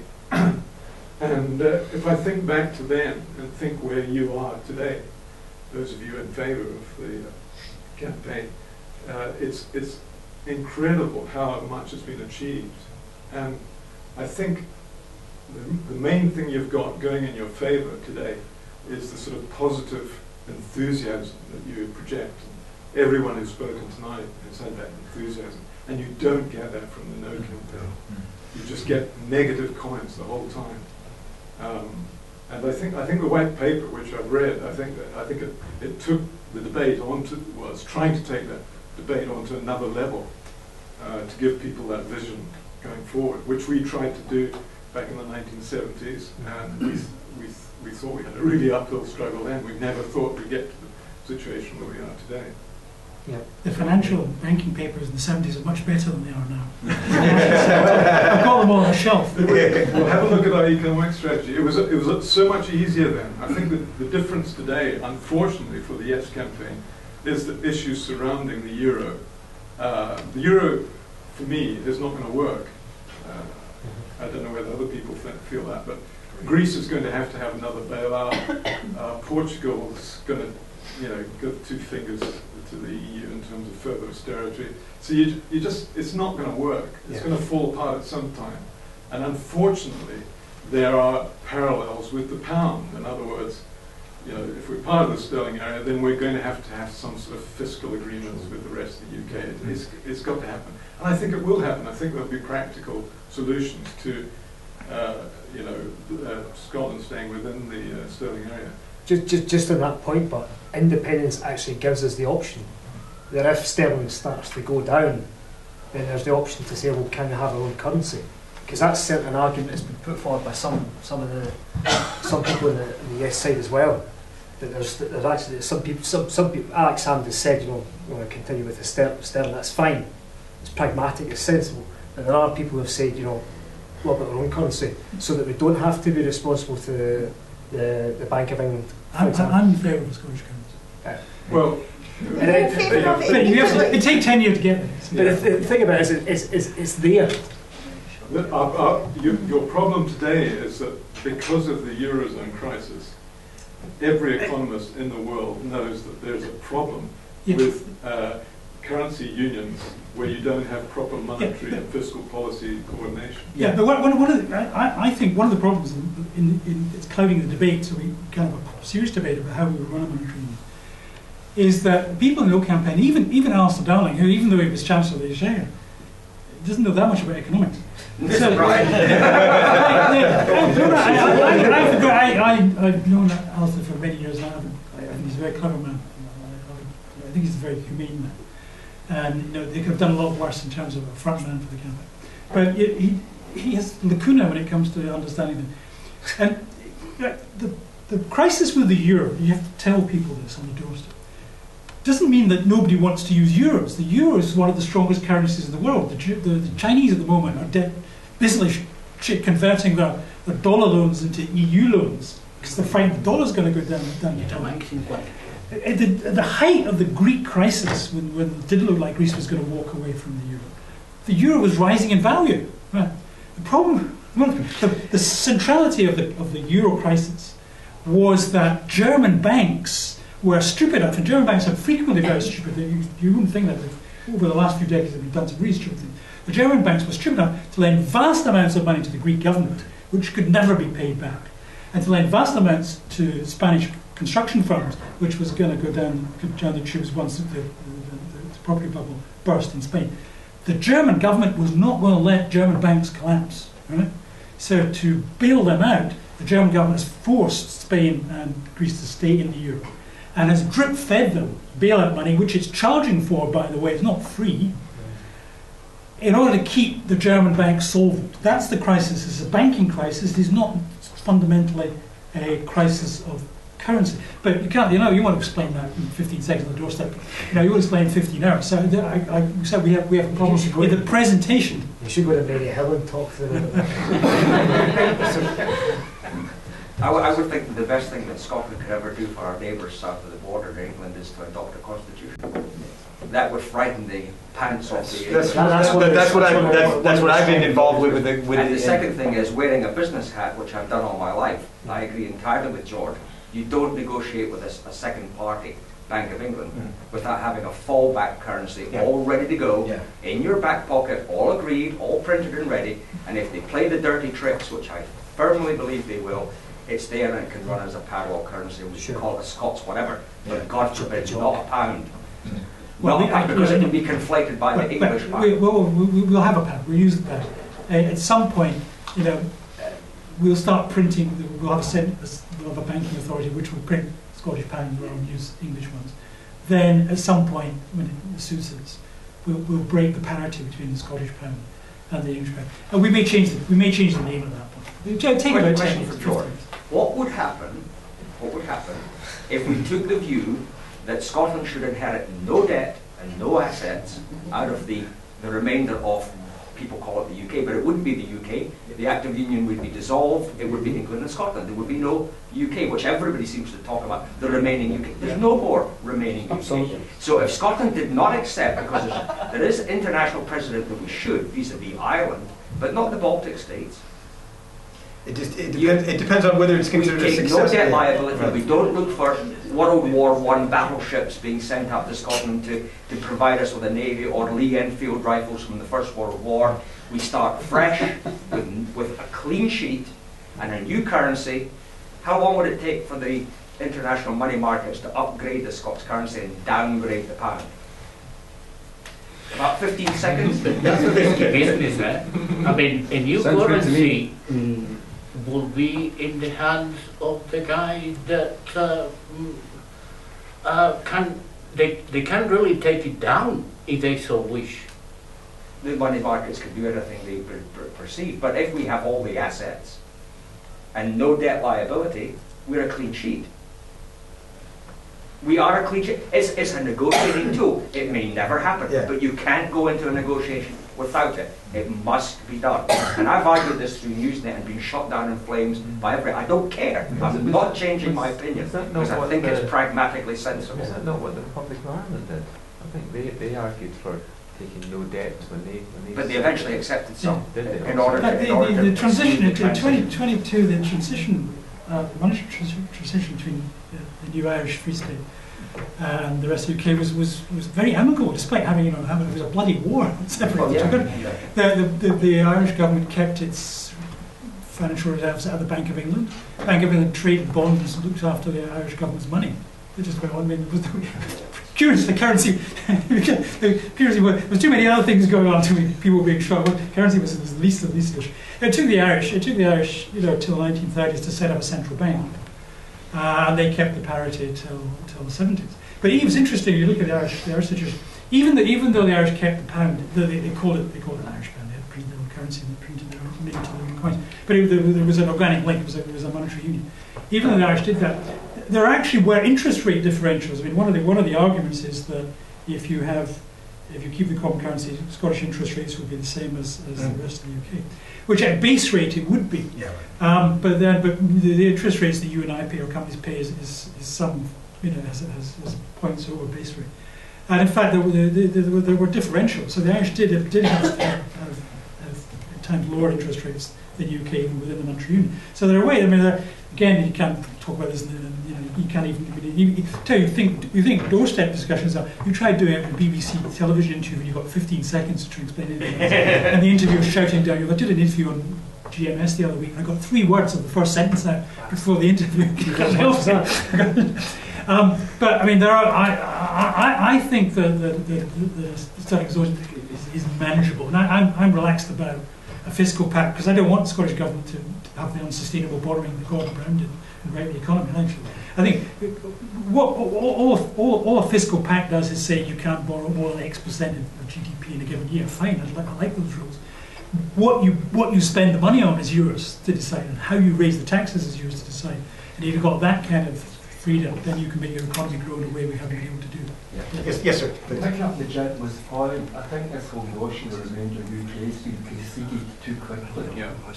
Every time. Sorry, say that again. Just the notion of remainder of UK. Yes, I think we've all conceded that too quickly. Great, folks, thanks. Any time anyone uses that term, it should be questioned. It's a union of 2 parts, Scotland and England. As soon as one pulls out of that, there is no union left. So as soon as people use that, the remainder of UK, it should be questioned. You should just get the point across. That's an opinion, but it's not the only set in stone opinion. But surely, to take the man's point, if we do nullify the Act of Union, which you could do the day after a yes vote, you could basically do a UDI. It no longer exists. Any treaties that have been written in the UK name are also null and void. So the whole position of the EU becomes not one of Scotland's problem, but England's problem too. And they're in the same boat. Absolutely. And they have to be in the same boat. And this is why the international law thing is very important to me, because it sets a datum point.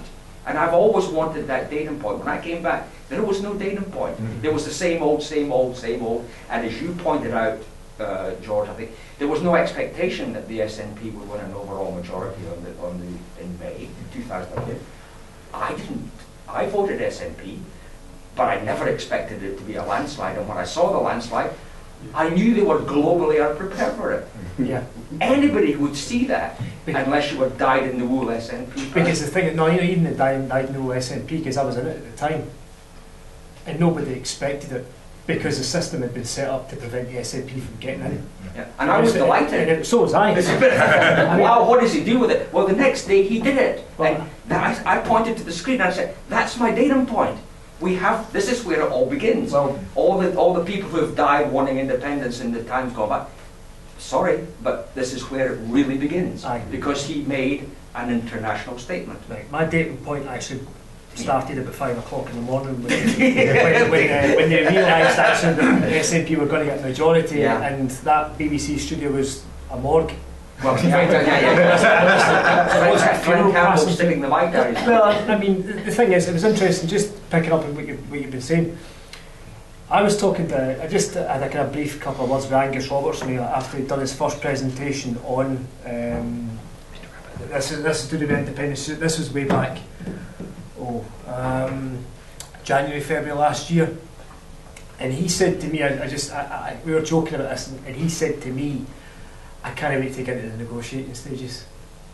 That's what he said to me. He said, I cannot wait to get into the negotiating stages because they know what's at stake. They know. But the problem I have in some respects as well, and I hate to throw this in because I know everybody here's a yes supporter more or less, is that I was deeply dismayed the week after the election here when Salmon went down to see Cameron and laid a whole list of demands on his desk. Cameron just piss off. Okay. And he came back with absolutely nothing. And I don't for a minute think that Mr. Salmon is a good negotiator. He's a strident politician, but I can't see anybody else in the SNP hierarchy who are. And that's my big We only got a couple more minutes left, but I wanted to get you quickly, and you quickly. So please go ahead. The other part was the polls were so wrong in 2011. Why isn't psychologists expect pollsters? Why aren't they continually told that? As soon as they say something about, well, the numbers at the moment say you should be told you were totally wrong in 2011. I'd like to raise a point of mention why we're here tonight, which is Newsnet Scotland as organisers.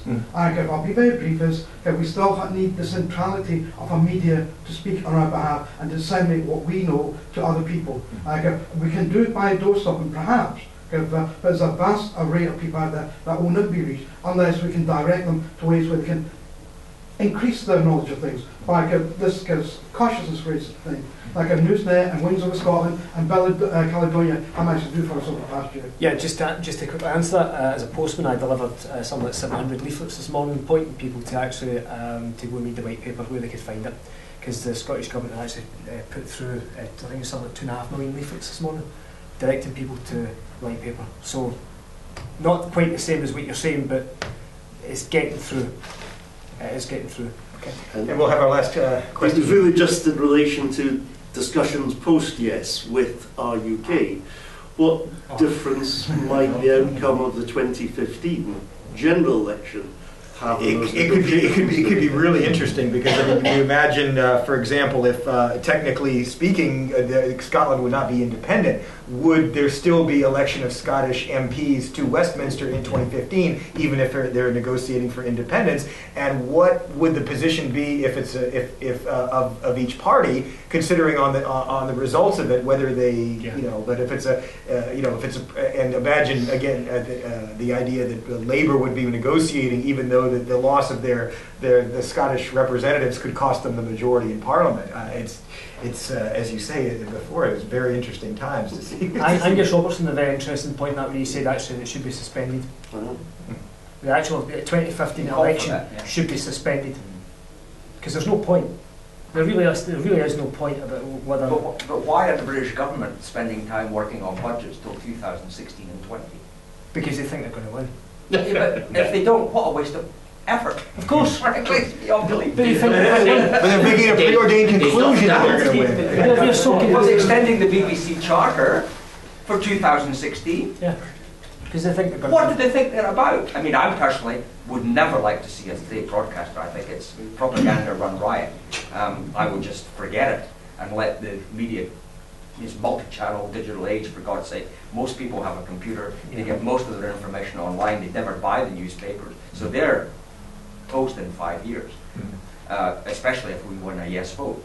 Where can they go? Fox News, be careful what you wish for. Well, I know, I've lived in America and I've seen Fox News, and it's a democracy. They have it because people want it. Here we have an enforced BBC. We have to make it accountable. To pay a tax for. Yeah. No. And if we don't pay the tax, we go to jail. We have to This make is the the BBC 21st accountable. century. At the moment, it's not accountable. We've looked into it with Newsnet to see who exactly it's accountable to, and it's not accountable to nobody. anybody, to market forces or anything else. So it needs to be radically reformed, but I wouldn't be throwing the baby out with the bathwater. I would, because when I see things like the BBC Trust and you're either a lord or a lady to be on it, Yeah. that is the establishment-run riot. I think Very a long way cannot to stand sort it up out for it. would be if they sorted out their complaints procedure.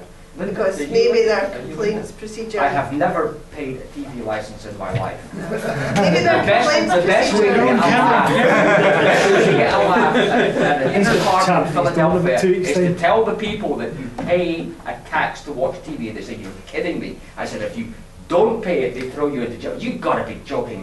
This is the modern world. I said, the BBC live in the 19th century, and they have never changed. And if you pay for the dross, you'd only expect to get the dross. So the best way is simply not to pay. And I don't pay. I think the major thing they have to And do I'll is tell they you have why. to sort out their complaints procedure. They've never gone designed, through it. can I speak, please? It's designed to make you lose the will to live before you get to it.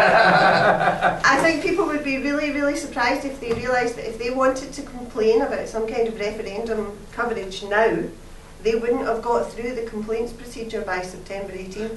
So it's a waste of time, any of us complaining from now on, Absolutely. because you won't get to the end of the complaints It's procedure. pointless. And That's that's democracy for where you. we kind of need to start. They need to be accountable, they need to have a complaints procedure where we can hold them to account.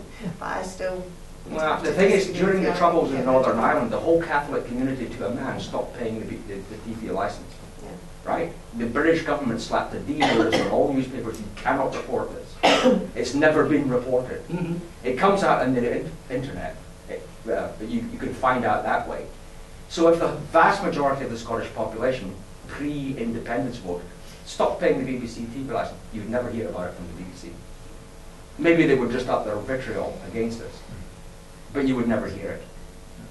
And even if we asked for the 350 million we spend on the license to be actually spent in Scotland, you'd still never get a response. And they'll still ask you for a cut. Well, that's fine, we won't pay you £145, we'll pay you 50 for what crap you're giving us.